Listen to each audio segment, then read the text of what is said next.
Hi, everybody. This is Cincinnati Software Craftsmanship.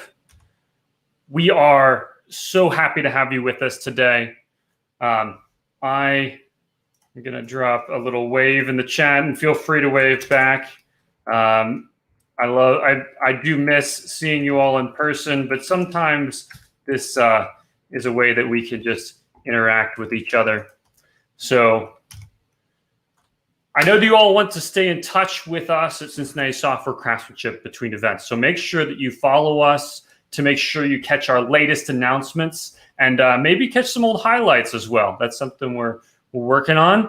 I'm going to go ahead and drop the our Linktree link in the chat here, and that is you can find all of our important links on there, and so whatever platforms you enjoy, check those out.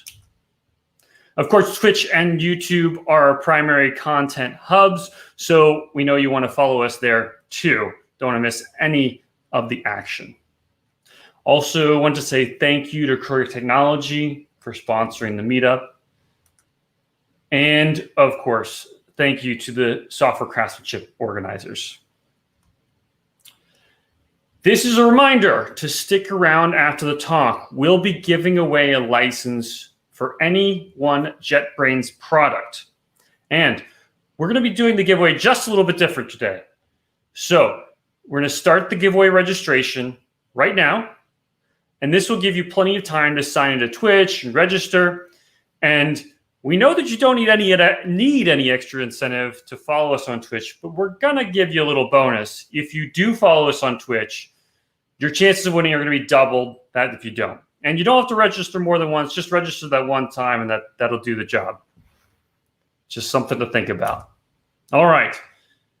As you've seen the MooBot published there, just all you have to do is type #CSC in the chat to register for that. We do want to let you know about our upcoming meetups. So next month, we have another great talk coming up. Design for non-designers from a non-designer. I first saw this talk years ago, and it's incredible. Now, I must admit, if you have seen my slides, you know that I have a lot to learn in this space, but don't let that sway you either way or the other.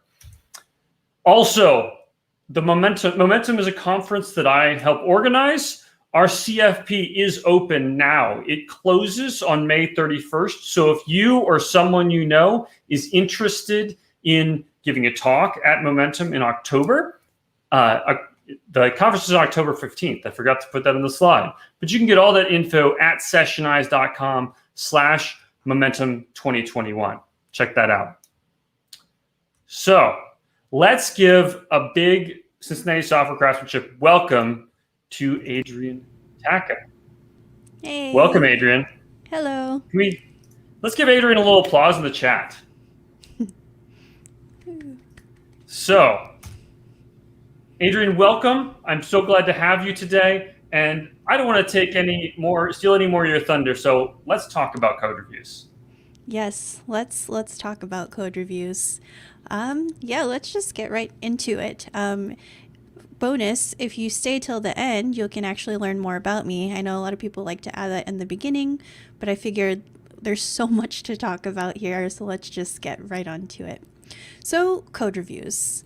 In the chat, put up your hand. Who here has performed a code review?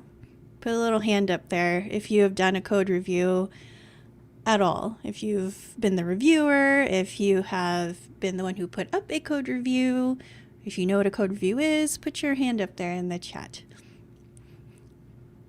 And I'm willing to bet that a lot of people, I've tried, says WizKid Alex, hilarious.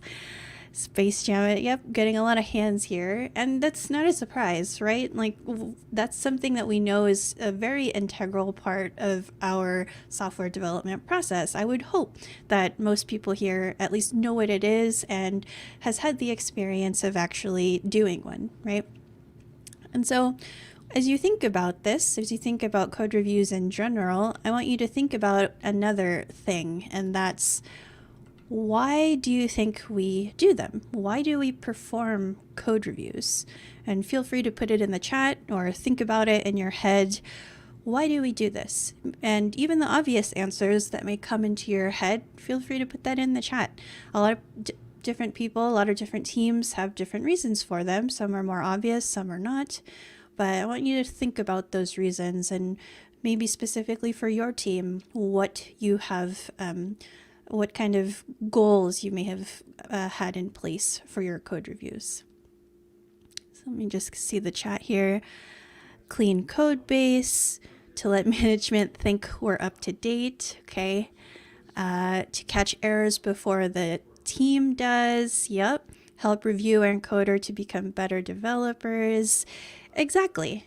See, these are all valid reasons. And because they are all valid reasons, we can pretty much assume, safely assume, that these are ideal code review goals, right? The whole reason that we perform them is for all of these reasons that you have placed in the chat and may be thinking about. And so a lot of the goals that I'm going to talk to you today will pretty much fall in line with a lot of what you said. So they may fall into these main 4 categories. The ones that I am about to talk about are kind of like overarching, are pretty common across most dev teams.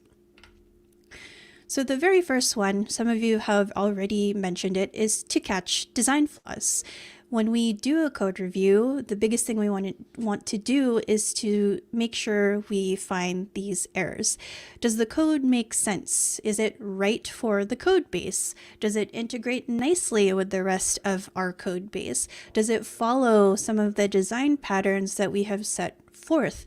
Does it follow conventions that our team does, or for the language that we're using, or the framework that we're using? All of these different things are probably the top of mind answer that you think about when we think of code reviews. And this is the number one reason that we do it, is because these types of flaws, if we let pass through, if we don't check it, if we just kind of push to prod and pray that it works, these are the kinds of errors that, if we don't catch them prior to deploying them, would most likely be the most problematic ones and would cause the most issues for our application. The next reason and the next major goal of why we perform code reviews is to ensure code clarity. So at the simplest terms, it's, do I understand it? When you look at this code review, when you look at what is happening in this pull request that you are reviewing, is it too complex? Is it something that you can understand within the context of the PR? Is it too complicated? That's a thing that a lot of us tend to kind of skip over. Sometimes we have that context of the code base and you need like a PhD to understand what is happening in this code. And we kind of want to stay away from that, because anytime there's additional complexity, if the names are hard to understand, variables don't make sense, if it takes like 3 or 4 or 5 hops to do, go through the workflow of where your function is going, we want to make sure to catch that and, if possible, try to make it easier, because the more complex something is, the harder it is to refactor later on, and the greater chance for it to have bugs hiding in that complexity. So when we look at it, we want to make sure, hey, I actually get it, I understand it, it makes sense. So that's what we mean by ensure code clarity. And now the third one, these next 2 now are kind of ones that we sometimes forget, but it's still kind of good to keep in mind. So the third thing to look for when we perform a code review is to actually validate its necessity. So is this something that we actually need right now? You'd be surprised that a lot of the things that we're working on, sometimes things change in the middle of the sprint. If you do work on an agile model and, if you follow a very standard planning phase, you plan it, you do your points of what the tasks are, you divvy up your tasks, and then you set off your devs to work on your 2-week sprint of whatever it is that you need to do. But let's say something is about to be deprecated, or something is actually no longer needed. That's like indication of something else, but these things happen where sometimes the thing that you're working on is actually no longer necessary. And so that's something that we should keep an eye out for, especially this becomes more important when you use a lot of third-party software or you depend on a lot of external things where you got to keep an eye out for these types of deprecations or deadlines or things that won't be compatible anymore when they release a new version. That's what we mean when we say validate the necessity. And then finally, at the very end here, is to confirm functionality. So this is especially important if you don't have any automated processes in place for testing your changes, especially if they are UI changes. So if something changes on your application, let's say, at the simplest term, the button that you had is actually renamed to something else, or you actually moved the position of the button. And in your automated processes, maybe you do have an automated CI/CD pipeline, continuous integration, continuous deployment, and you have it building and running all of that, but maybe you don't have automated tests. And if you've ever tried to do tests for UI changes, it's very difficult, right? Sometimes layout changes, it's really hard to keep those tests consistent. So in that case, this is strictly of my opinion and strictly for that kind of application. If you don't have automated changes, then it is on us, the dev who's doing the PR review, to at least pull down this branch, make sure it runs, and make sure it's doing what it's supposed to. Make sure it looks like what it's supposed to look like. And it's doing what the dev who is submitting this PR, it's doing what that dev intends. So if you don't have any of those processes in place, it should be on us to do that due diligence and to make sure that it is doing what it's supposed to. So now I want to ask you again, in the context of these 4 code review goals and thinking about your own code review processes, who loves doing code reviews? Like, who thinks they have the perfect process in place and everything works out and your team is just happy? Feel free to put in the chat. I mean, I don't doubt it. I'm sure there are teams who mesh well with each other and everything is perfect. I see a thumbs down. Okay, Space Jam It. I believe you. There's some. Yeah, maybe not love. Right. I love the concept of it, but no one wants to do them.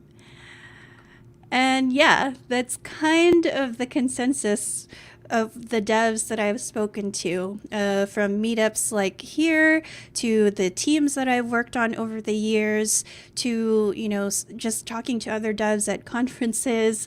Nobody really loves their code review process. And that's kind of sad because it is such an important part of our process. It's an integral part. We have to do it.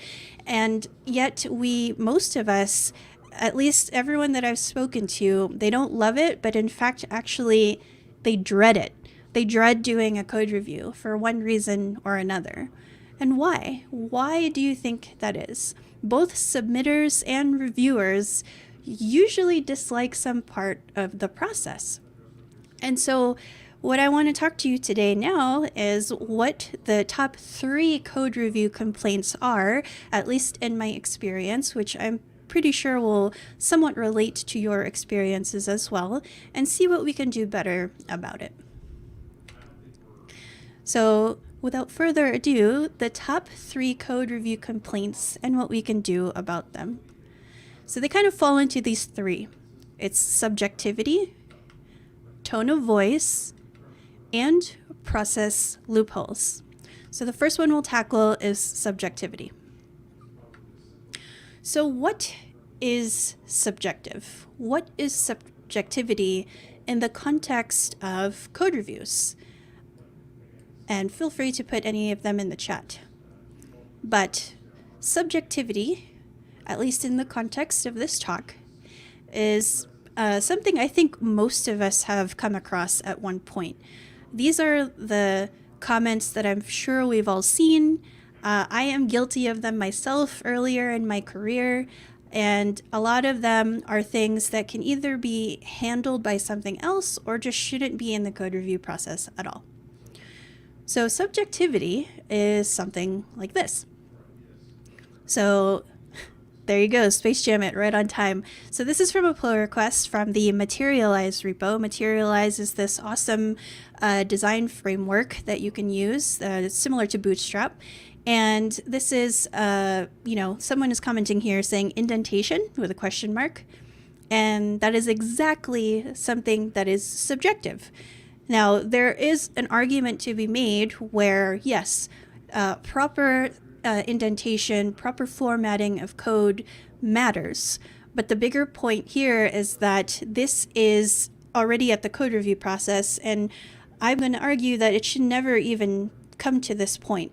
When you get to the code review process and you make a comment like this, it's kind of too late. And so we'll talk about how we can actually avoid this. Another example is here. This is from a pull request for the hands-on table repo.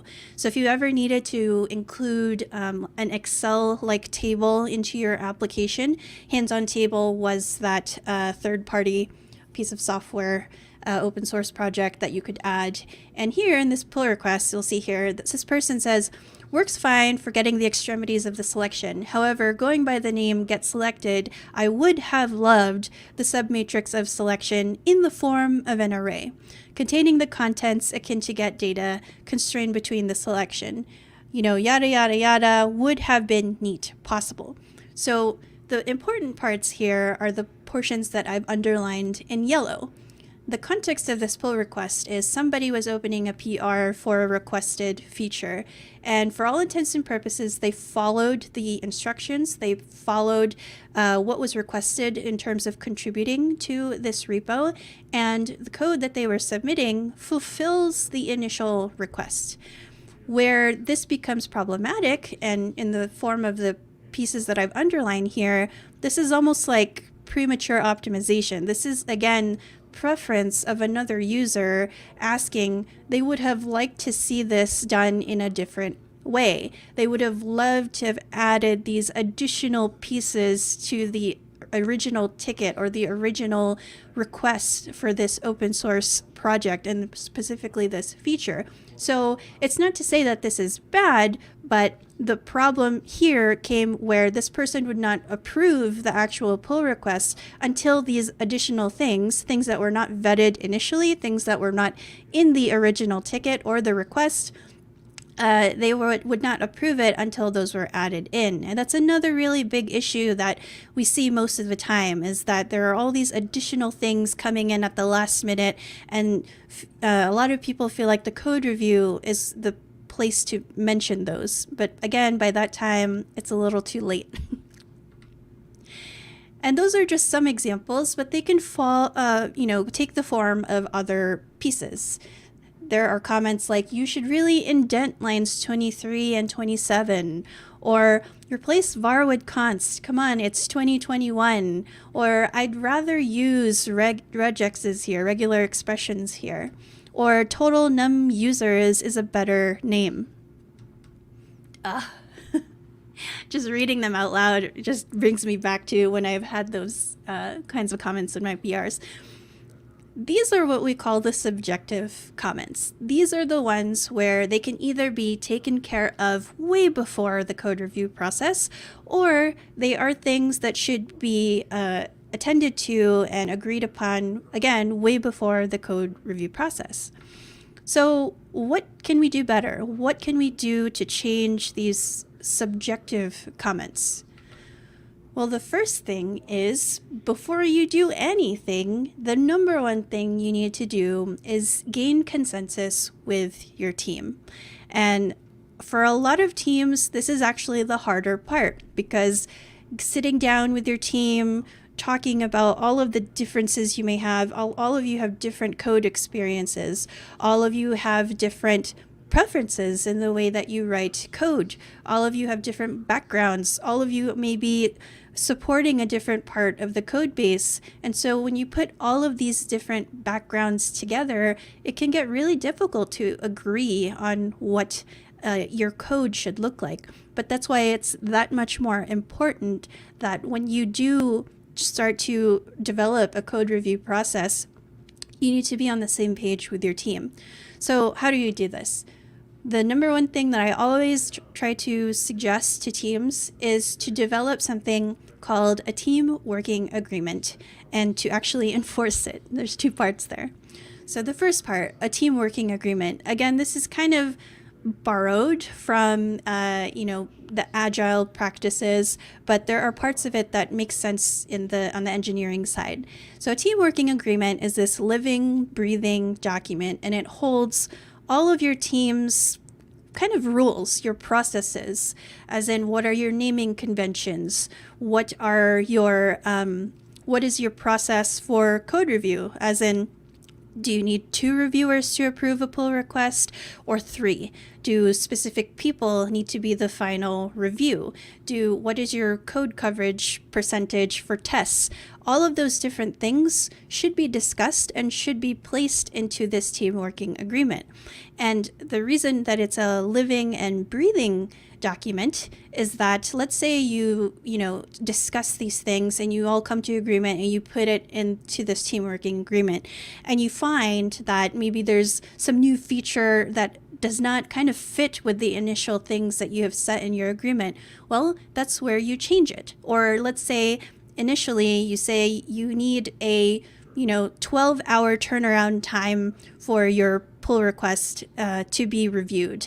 And as your team grows, you find that that's actually not possible. That's too short of a time span. You're always rushing. So you change it. You change it to what works best for your team.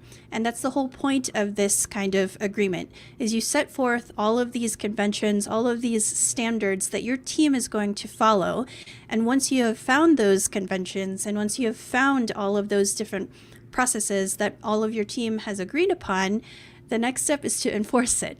So it's one thing to put all of these nice ideals down into this document in a wiki, in something where all of your team can access, but it's another if you have it but don't follow it. So that's the other portion that is difficult, but is something that needs to be said.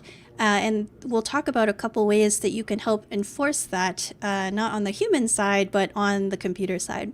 So this is the number one thing that I always suggest most teams to do, is take a look at your process now, take a look at the points of contention of where you guys usually don't agree. Is it the number of reviewers? Is it the type of conventions that you're following? And as you start to go through your code review processes, change your team working agreement to fall in line with what works best for your team. Now, the next part of this, the next thing that helps make that enforcing part easier, is let the robots take over. And they're much better at it anyway. So there are so many tools at our disposal, so many that, we get overwhelmed. But there are a few that I feel have a place and should always be used with most devs, because not only do they make things a lot nicer for us and speed some things up, they also help us enforce those standards. So what I mean by let the robots take over is something like Prettier and ESLint. You'd be surprised at how many people don't have these kinds of configurations set up. So these are kind of like guidelines, code linters that you can run against your code base, and they will warn you ahead of time while you're coding, hey, this doesn't match a specific configuration you've set for variables, or this doesn't match the formatting that your team has agreed upon. And even if you have never started with these, even using the default standards that they offer is a start. The most important part about this is that you allow your devs, and you included, everybody, to catch these kinds of indentation errors, these syntax errors, all of these little things that we usually get annoyed about when someone asks us to do it in a code review. You give them the chance to take care of it before it even reaches the code review, and that's the way that it should be. It's a win-win, because you get to take care of it and you don't have to deal with those kinds of comments that take forever to go through in the code review process, and the reviewer wins from this too, because they don't have to waste their time commenting all the different indentation mistakes and formatting issues. So use these things. Another equivalent in the C# world is using Roslyn analyzers, or making use of, there's a couple JetBrains plugins, the one which you can win a free license at the end of this talk. There are all of these kinds of tools that should be put in place. So find the ones that work for your code base and for the main language that you're using. And I guarantee you all of these things will be fixed beforehand and will save you a ton of headache once you get to the code review stage. And the next part, and probably the part that is always kind of forgotten, is objectivity always wins. So what is objective? What is objective in the context of code reviews? Something objective is a comment like this. This change should probably go into our utils library. It will be reused quite a bit. Or, I've run this on several browsers, and this toast actually pops up on the top right, but our ticket specifies bottom right. Can we fix it so it matches our requirements? Or, I'm having trouble keeping up with the logic on lines 457 to 464. Is there a way we can simplify it or make it clearer? Or this method is being deprecated in 2 weeks. I suggest replacing it with the authenticate user method from our authentication library.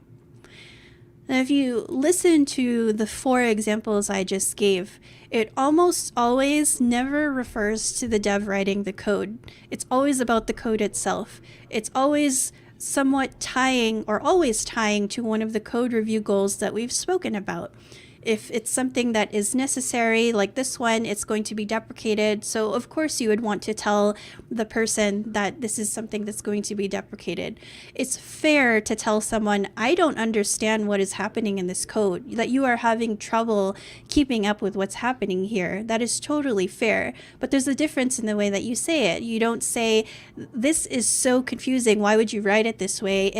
It's me, I don't get it, and I don't get this code. How can we make it better?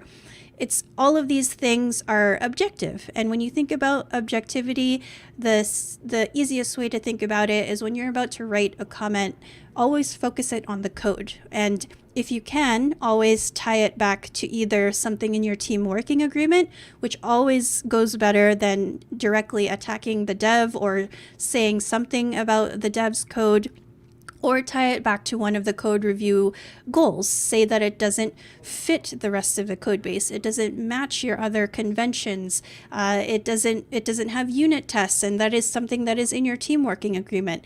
There's so many ways to be able to support why you are making a comment and why you are pointing something out in a code review, and it's always easier to support it when you have it either in the form of a requirement in a ticket or something in your team working agreement that your whole team has agreed upon, or ties back to a very objective code review goal. Those will almost always be well received by the dev because you're all on the same page about what you want in terms of this code review. And in the end, you will most likely get a "you got it" rather than someone who's annoyed with you for pointing out yet another indentation error. So that's subjectivity. That's something that's top of mind. That's like every time I talk about code reviews to most devs, that's like the number one thing they say is, oh my gosh, I get so many comments on like syntax errors, it pisses me off. And so those can be taken away with things like ESLint and Prettier and the Roslyn analyzers and the linting tools. Those should all not waste any of your time. Now, the next piece is tone of voice. And this is something that it's a little bit more interesting to talk about because you'd be surprised, right? You'd think in a professional working setting, or even if you work on open source projects, that most people have some common decency.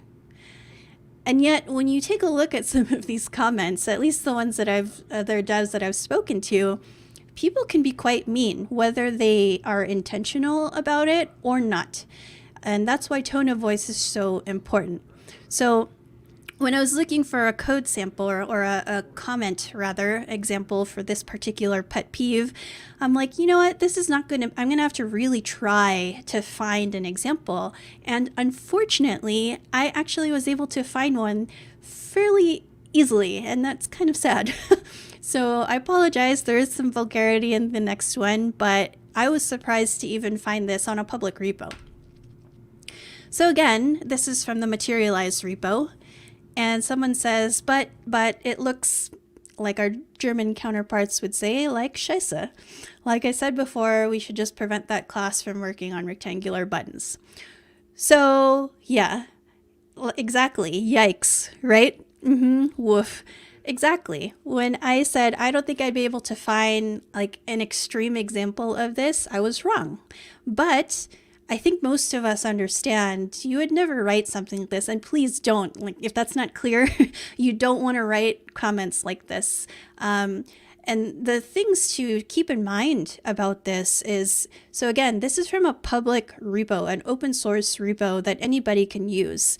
Imagine if this comment was on a PR for someone who was just starting out with their first PR ever in open source. Do you think that person's going to come back? Absolutely not. They're going to be scared for life, or they're going to feel really small and feel like, ooh, I really messed up and open source is not for me. I'm just not going to do this again. So that's not what we want. We want to encourage more people. We want to be supportive. But when you write a comment like this, you can guarantee that they're going to not come back ever again. Another thing, it's one thing to, it's not saying we should be blind. So let's say that whatever this thing was really did look not good. Let's just put it that way. There's still a point to point out these things to the dev that is opening the PR, but there are better ways to say it, and there are more objective ways, more supported, fact-based ways to explain this to somebody. And so this kind of falls in line with some different versions of what tone of voice kind of means in these comments. There are things like, this implementation is terrible, but I've seen and I've gotten some comments myself where that's it. That's all they tell me. I don't know what part is terrible. I don't know what is wrong about this. That's all they left. And I am left wondering, okay, I'm okay to understand that this is terrible, but what about it? What can I fix? How do I resolve this comment? Because this is all you're giving me. There are things like, didn't we decide not to do this at our last meeting? So again, these are like these passive aggressive type of comments where we kind of don't give the benefit of the doubt to the dev. And again, this is attacking the dev. This is more, you don't come at it from a place of wanting to resolve whatever is wrong in the code. It's more like you're picking a fight with the dev that is opening up this PR. Why would you use this when there's obviously no benefit? Again, these are all real examples of comments I have seen. And this is, again, another example of it's attacking the dev directly and never the code. So all of these can be rewritten. And then another one is, are you really using Lodash? Really? And so, again, what's wrong with it? You can put in the chat, sure, maybe you don't like Lodash, or there's simpler ways, or you can do it in vanilla JavaScript. I get it. But again, in the context of code review comments, all of these could have been rewritten in a different way. But as it stands, especially these portions, again, that are highlighted or underlined in yellow, they basically are like digital tomatoes that you're throwing into the face of your fellow dev. This is still your teammate.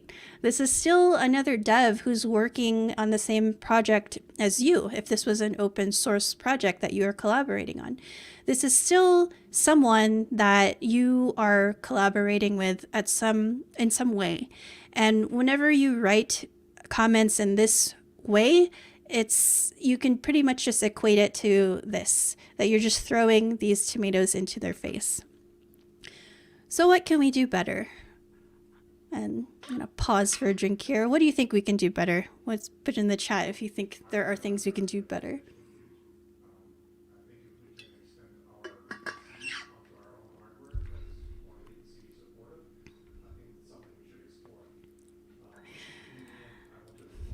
Well, TLDR, don't be a jerk. Yes, exactly. Yes, WizKid Alex, remember that there is a human on the other side of the keyboard. Exactly.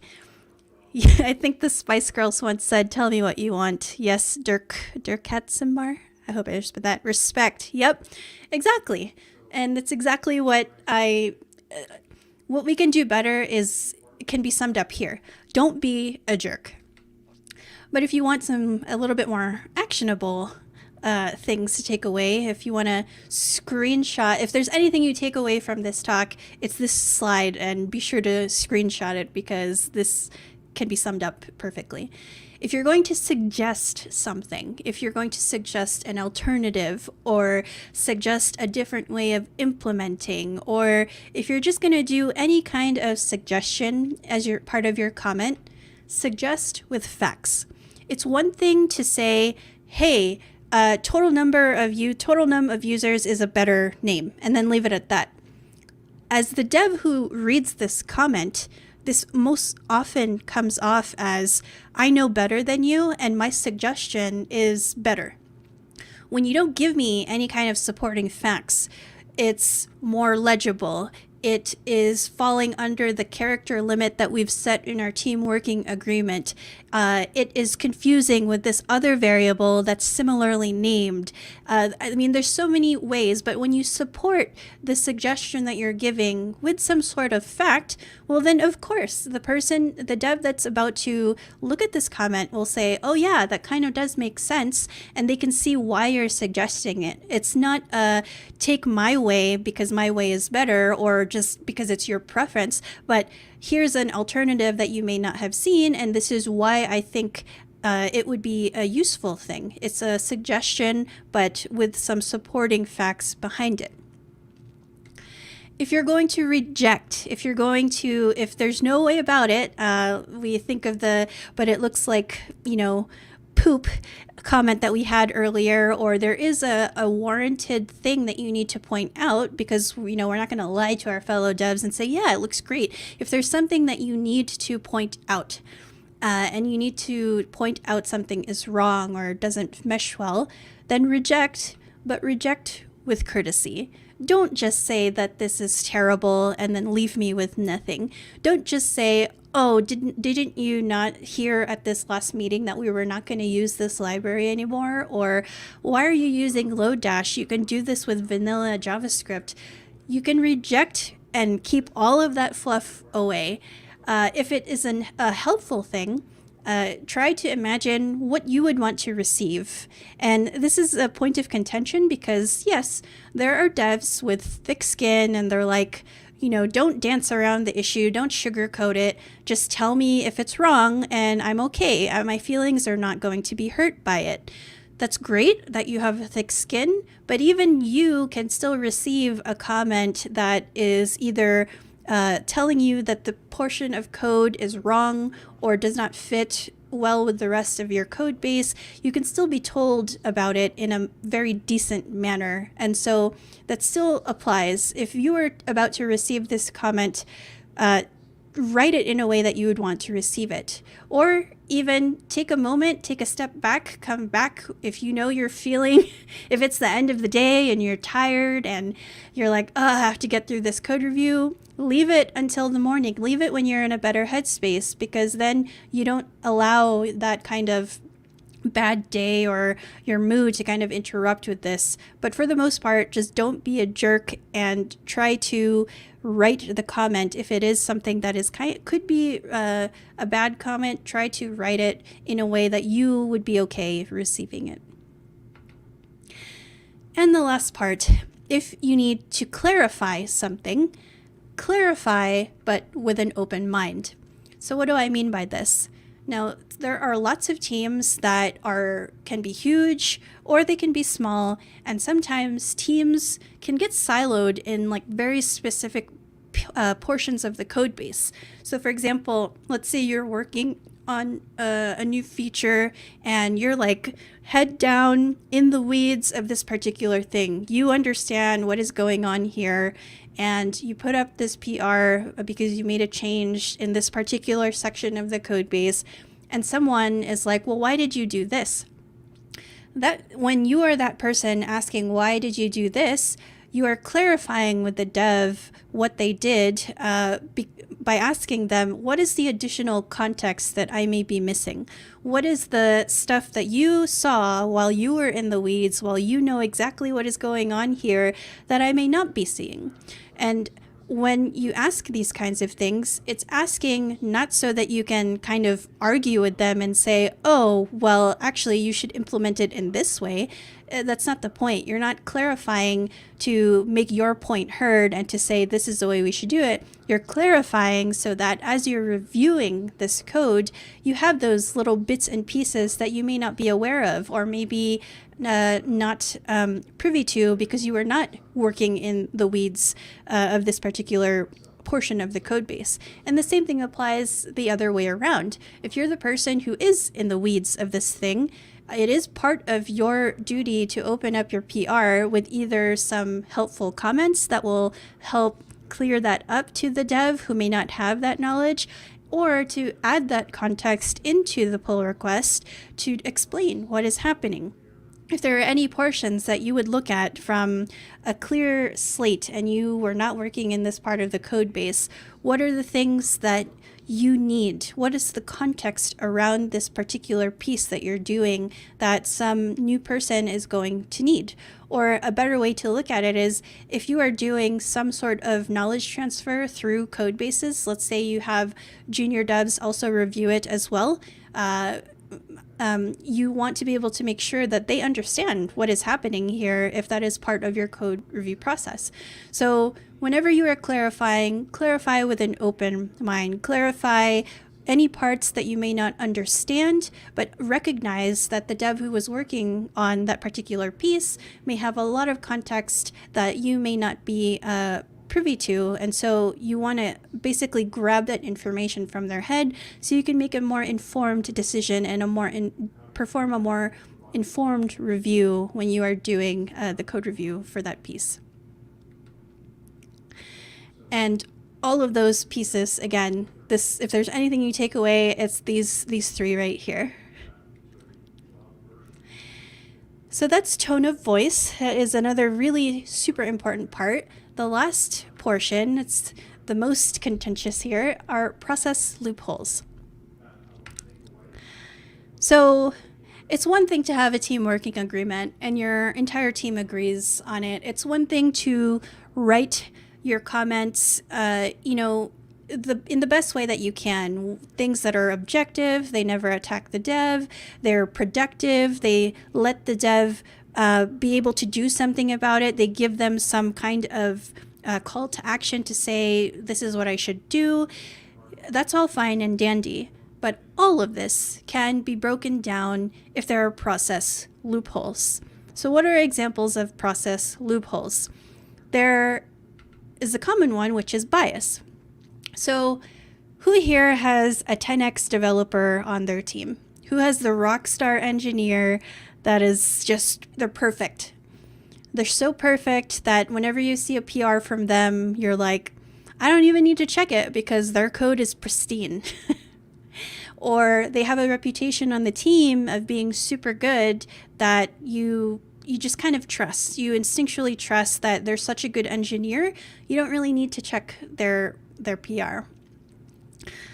Yes, 10x is not a thing. That was more of a joke because people like to, talk about these superstar rockstar engineers. But yes, we have one that thinks he's one of those. Won't name names, but yeah. So see, this is the thing. This can go both ways. They're very specific individuals where either the team kind of assumes and just they have their reputation of being really good, and they could be really good at what they do, but that kind of bias of us just assuming that they know everything that they're doing to the point where you just skip their code review or just approve it because you know it's from a specific person is one of those process loopholes. Just because they are so good, just because they dot their I's and cross their T's, doesn't mean that they are immune to a code review. They need to still go through a code review. You still need to check every single portion. It should be a much more pleasant process if they really are that great of an engineer and everything is clear and you get everything that they're doing. But the point still stands, there's no exception to the rule. Everyone should still go through a code review process. What's another example of this? There are teams where there are managers who write code, and this doesn't apply to all managers, but it's like anyone who's outside of the core team of engineers, they are given access to just kind of push directly to your main branch. And again, that's another process loophole. Just because you are senior this or a manager or you have additional permissions on GitHub or Azure repos or wherever you're storing your code, again, does not mean that you are, should be able to skip the line and just ram through the changes that you have. It really comes down to this. If there's any code that is going to be changed, that code needs to be reviewed. It doesn't matter who it comes from. It doesn't matter who is trying to bypass the process. All code needs to go through the same process. And that is what bias really aims to talk about, is nobody is immune from this. All code needs to go through a process. The only thing that's a little bit worse than this are no reviews. So there are still a lot of teams. This is very common on like smaller teams where you are possibly still deploying to prod by like copying and pasting on a secure FTP server. Yes, there are still teams that do this. But this is another really, really big problem of having no reviews at all. It's like a really small team, or they just kind of don't have the time to set up a proper code review process, which I think are just excuses. There's always time to fix things, but there's no time to actually go through the code and make sure it's okay before you push it to prod. But that's another talk in and of itself. But this is another thing. So if you find yourself that there are either portions that are just skipping reviews, or you may not have reviews at all, take the charge, take the lead, and say, we need this. We need to be able to make sure that whatever we deploy into prod is going to work. And we also want to be able to catch any of these design flaws. There's so many. I'm sure if you Google any of the many reasons of why code reviews are beneficial, and if for whatever reason your team still doesn't feel reviews are necessary, try to find the best ways to convince your team that, yes, this is necessary. If you're finding you're spending so much time fixing bugs and just going through it, well, there you go. There's your main reason for why you need a code review. If you say it's too slow because we need to code review every single thing, well, again, it still falls back to it's too slow to go through all of this code, and yet we still have the time to kind of fix these things afterward. Because I guarantee you, any team that does not have reviews almost always has to fix something later on.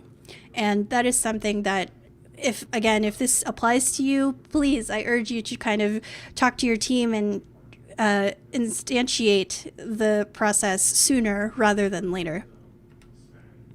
And then there's something that I have coined, which is MVE. You may have heard of MVP, minimum viable product, but what I like to call MVE is minimum viable effort.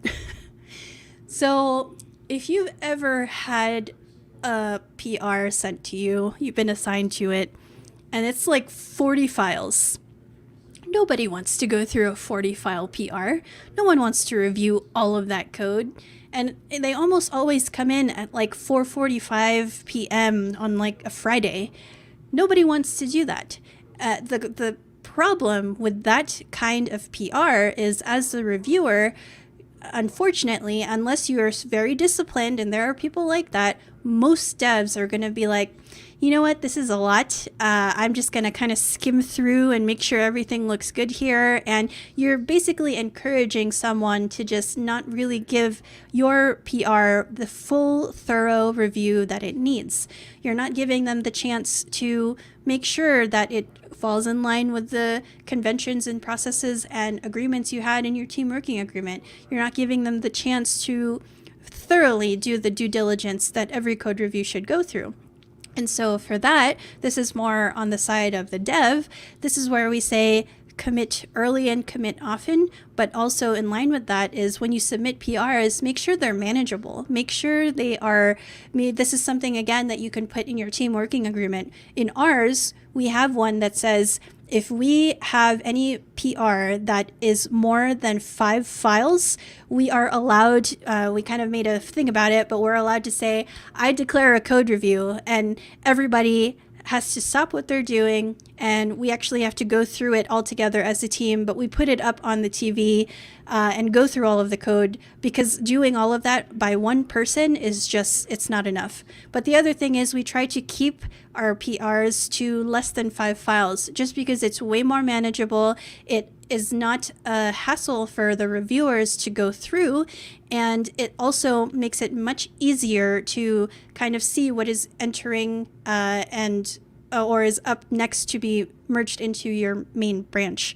But for this, we want to just discourage minimum viable effort. We want to discourage just any kind of skimming, or just, someone just presses approve like 2 seconds after you put up a PR. We don't want that, because then what's the point of the code review process if you're not going to go through it the way that we intended it to?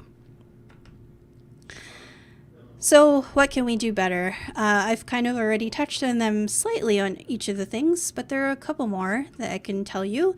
So again, establish code review policies and put them in your team working agreement. Some of the most popular ones that I've used in every single team that I have been to is always have at least 2 or more reviewers on your PR.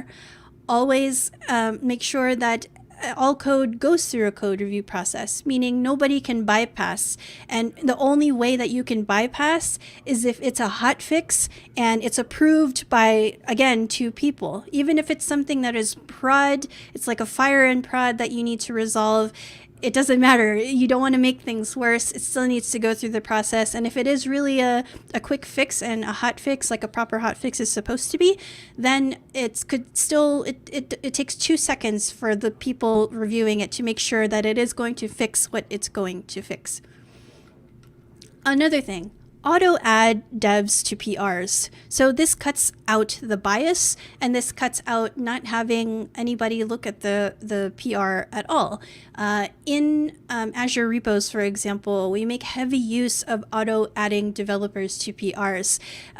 This also cuts down on the bias where, I don't know if you've ever had this, but you may have a buddy, and whenever you put up a pull request, your buddy takes a look at your pull requests. And then likewise, whenever your buddy puts up a pull request, you look at their pull requests, and you kind of just both approve each other's pull requests. That's something we want to cut out on too. By auto-adding devs, whether that's 2 and you pick at random, or it's 2, or if your team is small enough, there are some teams who are actually quite stringent and strict about this, that they actually add their entire team to the pull review, to the pull request, but only require 2 people. But again, auto-adding them takes away that kind of bias and makes sure that the people who sees the pull requests are not always the same people, and that whoever is opening the PR will still have devs look at it. One really cool way to do this is something called the code owners file in GitHub. So this is something that you can add to your project, and this is really great for, let's say there's someone who is solely responsible for front-end code. Let's say they're a JavaScript expert. Well, you can actually set the PR reviewer to be that person if the files that are in the PR that have changed are JavaScript files. So you can see here, if the extension is JS, you automatically add, Sally, for example, as the person who is going to review it. Or if you have a portion of your code base and it's like legacy stuff that only very specific people may have in-depth knowledge about, you can again set it. Say it's the particular project or this file path. If anything in that particular part of the code base changes, automatically assigned this person to check it out, because they are the right person to look at that code, or should at least have eyes on it if it is that portion of your code base that you are changing.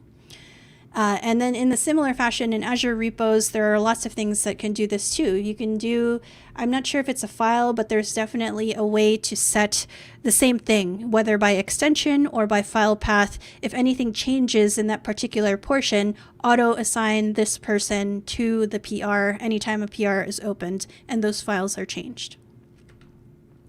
And last but not least, it bears repeating because it's still being done, but you need to enforce the process for everyone.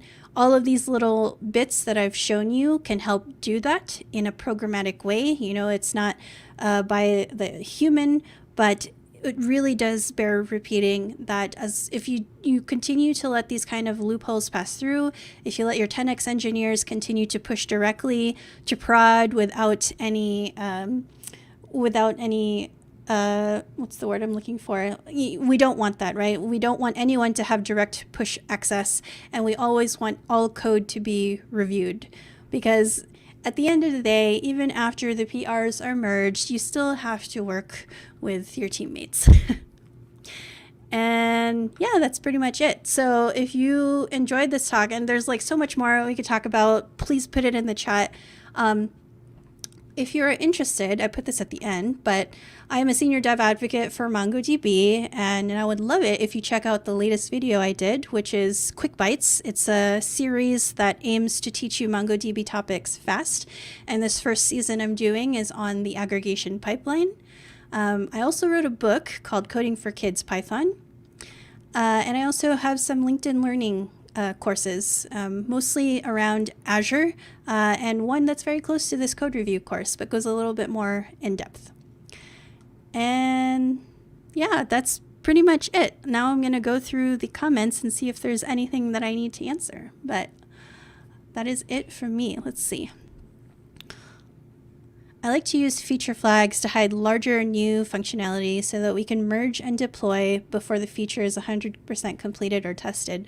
It works a lot of cases, but definitely has some holes and overhead. Yes, that's another really good portion to add to your code review process. Really awesome sharing that. I was actually wondering the same thing. Does the scope of the task need to be smaller? I lost context of what you asked this in. Let me see. Do you mind adding Adrienne, some more context? That was about the ones just about, I hope it's okay, I jumped in. Yeah. About they always have code PRs more than 10 files, and how do people break their work down, that kind of thing. Oh, okay. Yes, scope of the task need to be smaller. That's usually an indication, yes. So it depends, right? It depends on how you have structured your application. Maybe you can't get away from 10 files, but that was kind of an arbitrary number or example. But if your file, let's say you have 10 files, but the code on there is, I don't know, like less than 20 lines, then sure, maybe 10 is not so bad. The point is, if it's something that is, if it's a lot of code that you have to go through in one sitting, if it's something that's not manageable, and if it's something that you are like, I need to break this down into pieces just to review it, then yes, most likely it should be cut down to something smaller, either by committing a PR that's much smaller, or if the task that has been assigned that has produced this many files in the PR, maybe the task should be smaller, and that's something you can talk about improving the next time around when you do your planning. Hopefully that answers the question. Yeah. Let's see. Do you have any good examples or templates of the team working agreement? Yes, I do. I have one in my GitHub repo, which I can share. Let me get that really quick. And let me... So yes, let me just find it really quick. No worries. We can find that for you if you'd like. Oh yeah, sure. Yeah, if you follow us, or I'm sure you can get a follow-up email. I will definitely send it out to everybody that has participated in this talk. But yes, I do have a template, and a lot of things that are in there, I can talk about them really quick, are like, what's the code review process? So it goes from, you open a PR, this is our template, this is what we want our PR titles have to match a specific structure. These people always need to be on these types of pull requests. We have an SLA agreement, or not an SLA agreement, but we have an internal agreement with our team that says we want all PRs to be reviewed within 48 hours. These are the types of things that we've spoken about as a team and have agreed are, are decent. And we say, yeah, these are, what's the word I'm looking for? I'm at a loss for words. Sorry, I just had my second vaccine shot yesterday. I'm like kind of brain fog. I was out of it yesterday. But yeah, all of those types of things are in there. But what's really great about the team working agreement is that if you have a new person starting, and it doesn't matter if it's a junior, senior, if you have a new person, period, that is a great document to pass as part of your onboarding, because then the person knows how to start contributing at a much faster rate. And they also do it in the way that your team is already used to. And if they find things as a newbie that is like, oh, this is confusing, or oh, this doesn't really work with how your project is progressing, then again, it's a living, breathing document that you can change to fit your team as your project iterates. So, yes. Adrienne, which repository was that? It was in? Yeah, that's what I was looking for too. No worries. We can always, or you can post it here after. Yeah, I will post it in the chat, like right here. Actually, found it. Awesome. I'm gonna post it via Twitch. I am Adrienne on Twitch, by the way. There you go. So I posted it there. That's a great name. So yeah, so that's part of the code review course that I actually did on LinkedIn Learning. But yes, so yeah, that is like a starting point, and it's worth doing it. Do you think it is worth reviewing other/previous code reviews? In other words, I do not see all code reviews that occur, but maybe some other reviewers are not following good practices. Ooh, how do you keep up with this? So this is, again, where the team working agreement comes in, because if you've taken the time to agree as a team what you are looking for in a code review process, then this becomes less of a problem. One part of it is you trust your team, right? You trust that your team are following the rules and the constraints that you have placed in your team working agreement, but you also place the trust that they are looking at the same things that you are doing.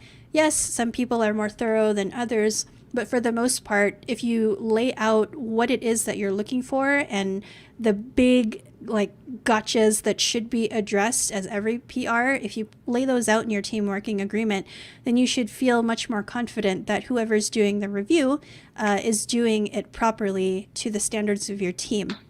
Now, another way to do this is maybe there are portions, again, that there's a specific person that has to view it, and it can become harder because usually that person is also very busy. Either they're working on their own thing or they have enough reviews to look at it. But if they are the one that has that knowledge, there's two things. You always add that person, just because by nature of the project and by nature of that person being the most knowledgeable on that portion of the project, they have to view it. But then there's also something to be said where some of that knowledge transfer needs to occur. I don't think that should happen in the code review process. Maybe you start transferring some of that knowledge either in pair programming sessions or even just, monthly lunch and learns. Lunch and learns is more like for the whole company, but maybe what our team does is every month we sit down as a team and we kind of just get caught up with what everyone is doing. But that's a really great way for some of our senior engineers to kind of share all of the knowledge, the tribal knowledge that has been in their head for all of these years, and pass that down to newer devs, junior devs. That way, when all of that knowledge is transferred, or at least a lot of it has been transferred, then it's not dependent on that one person now. Now you have more people that you can add to the review, and that helps cut down on having that same person have to be on every single review all the time. So those are some ways to kind of cut down on that.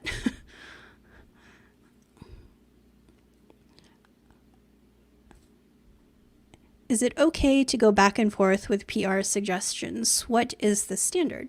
Is it surprising to see new suggestions during each iteration?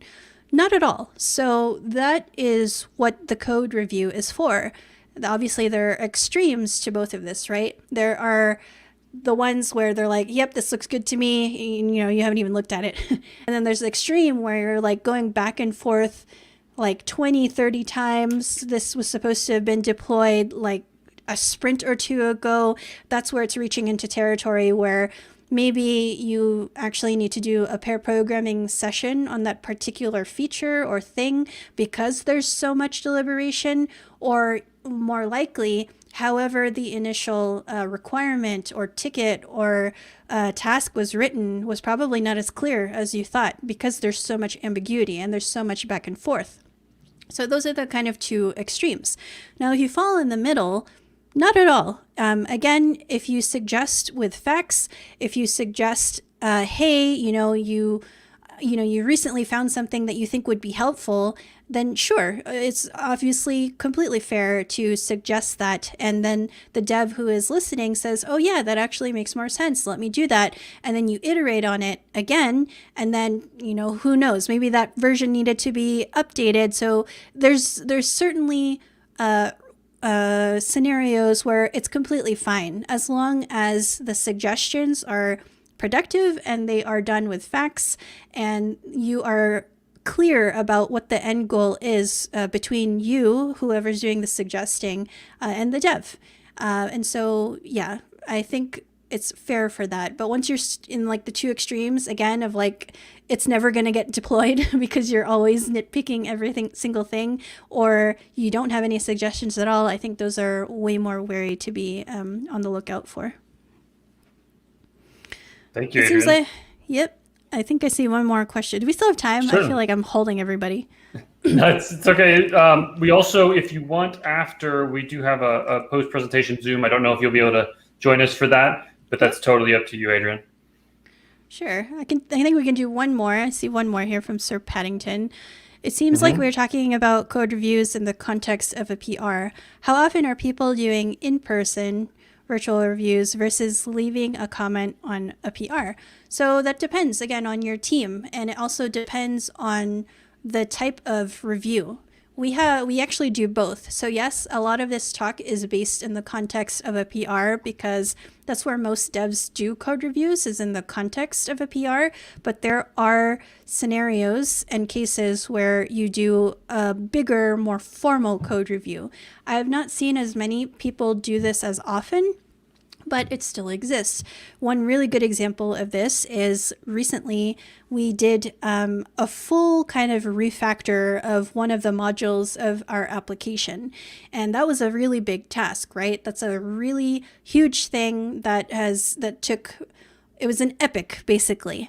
And so in the context of that, the code review that we performed among the smaller ones per sprint, per task that was assigned, we did do a few big bang reviews where the entire team was present. So not only did we discuss the things as a team and plan out how we were going to refactor it, what were the goals of what were success criteria for all of it, but as we went through and started to refactor it and we're in the middle of refactoring it, we did do a code review as a whole team. And that was in the context of the portion that was worked on, we put it up on the screen, we put it up on the TV, the entire team was present, and the person who was working on it kind of explains what is going on. This is what we've changed. This is why we did this. This is why we did not do that. Or what we spoke about in the requirements actually does not apply after I got into the code. All of those things I think are very necessary when it comes to those bigger pieces that are being changed. And those, I think, warrant the more formal code review process because it's so much code that it's better to do it as a team and in multiple phases and in a more formal process than to just leave it to just the individual smaller PRs like we have been talking about for the context of this presentation.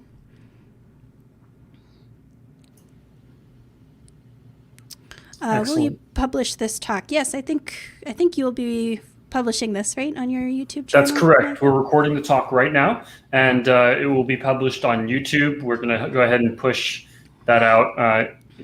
You should see it there immediately, but we typically actually put it out on social media in the next day or two after we get a chance to do some tiny edits. And yeah, so thank you, Kat. She always is super helpful. So I just want to say thank you, Adrienne. This is amazing. Can we get some applause in the chat for Adrienne? That was a really fantastic talk. Like she has up there, if you love this talk, let everyone know, tag her, put it on Twitter, put it on LinkedIn. Feel free to tag Software Craftsmanship as well. You can find us on LinkedIn and Twitter. But it's so thankful for you, Adrienne. Really a lot of great content here. No problem. I love talking about this stuff. And if you have like very specific questions for your team, I will join the post-presentation Zoom. So come over and feel free to bring your very specific team questions. I love going through those because there's so many different scenarios and unique things about different teams. It's really fun to try to see how we can help those situations. But come on over. And thank you to everybody. It's gonna be a lot of fun. Yeah, thanks to everyone that has come and pay attention to this. I really like talking about this kind of stuff. Awesome. All right. As promised, we're going to give away a JetBrains license. So if you did not sign up for that yet, do it now. Obviously, you just type hashtag CSC in the chat. Don't forget to follow us on Twitch while you're at it. And now, thankfully, we have Jay Harris here to talk about, and while you're doing that, go ahead and sign up for our next month's talk. Jay Harris is here to talk to you about it right now himself. Thank you, Nice. Jay. Thank you. Next month's talk, design for non-designers from a non-designer.